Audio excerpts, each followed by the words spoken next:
ওই জন্য কইলাম না এর মধ্যে দেব না গলা ফাঁসি লাগলো ও তোরে মোবাইল পাইছিল না হ্যাঁ একবার পাইছিলাম একবার ফটো রাখছিল ওটা এরকম করছে প্যান করে দেবো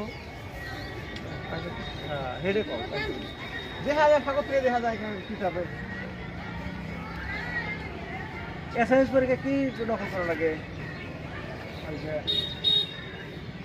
গলাতে জমা হয়েছিল সেটা তাই আসাম দেশের মানুষ আমরা আসামিস ল্যাঙ্গুয়েজ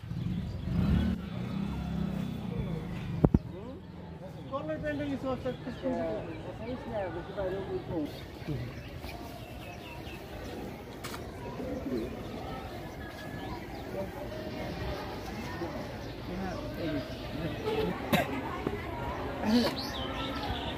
বলতে